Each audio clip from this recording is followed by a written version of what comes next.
ازيكم يا شباب. جاي اتكلم في موضوع بجد يعني مضحك جدا.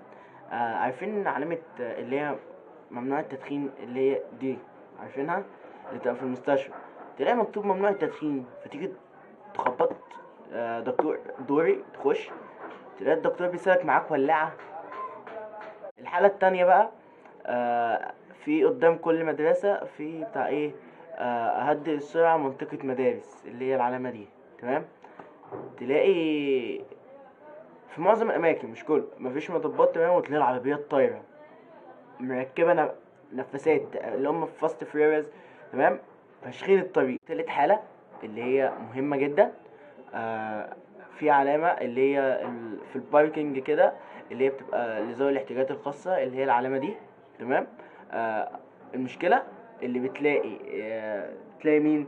تلاقي الناس بيروحوا يركنوا هناك، يعني بيلاقوش مكان ركن، او حتى لو في مكان لا بيستسهلوا انا هركن هنا. وفي المترو بيبقى موجود اللي هو المقعد ده للحوامل وذوي الاحتياجات الخاصه، وتلاقي البي عنده صحه وراجل عجوز واقف وهو قاعد. دي تالت حاله. تمام. آه مش عارف ايه السبب بالذات الكرسي ده اللي هما بيقعدوا عليه، مع ان المترو كله بيبقى فاضي، تلاقي الراجل قاعد عند الكرسي ده. رابع حاله ودي غريبه شويه، في علامه هتظهر دي، اللي هي بيبقى ايه، اغلق الهاتف، انت في المسجد الان، والكلام ده.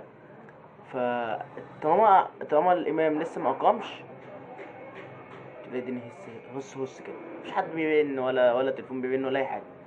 اول ما الاذان يقول الله اكبر كده والناس تبتدي تصلي، تلاقي الجامع كله والله التليفونات كلها بترن، خلاص بقوا مهمين في الساعه اللي هم ايه هيقابلوا فيها ربنا، خلاص بقوا مهمين.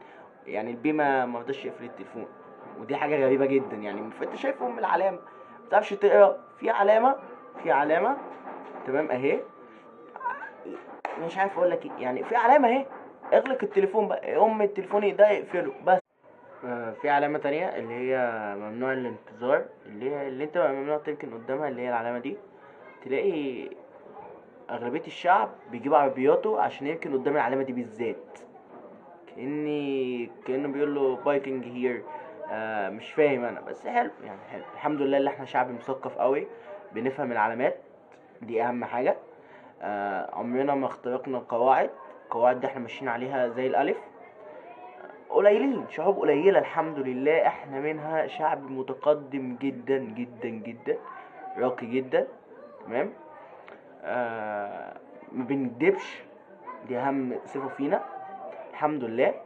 عندنا رئيس ربنا يخليه لنا يا رب. تمام. ويطول في عمره كده، ويبعد الحاقدين عنه يا رب. سامحني على الكذب اللي انا بقوله ده. لكن اهم حاجه اللي احنا ملتزمين، وما بنكسرش قواعد، وما بنرميش زباله في الشارع، دي اهم حاجه الحمد لله. يعني ربنا يزيد من نعيمه كده. بس يعني هقول ايه تاني؟ مصر ام الدنيا، وهتفضل قد الدنيا. تمام. ومفيش بلد احسن من مصر. طبعا كدب، طبعا انا بكدب. آه انا معجب جدا بالبلد دي، ونفسي اعيش واموت فيها. بس والنبي احترموا الرموز، احترموها، لان الحاجات دي بتساعد في، يعني ايه، بتساعد اللي هي تقلل الحوادث، بتساعد اللي هي تسهل الحياة مثلا للمعاقين، او ذوي الاحتياجات الخاصة، لان الكلمة دي اصلا غلط، المعاق كلمة غلط، فانت احسن لك تقول ذوي احتياجات خاصة. اتمنى بس ده اول تجربة، اتمنى اللي هي تعجبكم. وباذن الله هنكمل يعني لو لقينا في تفاعل ولا حاجة.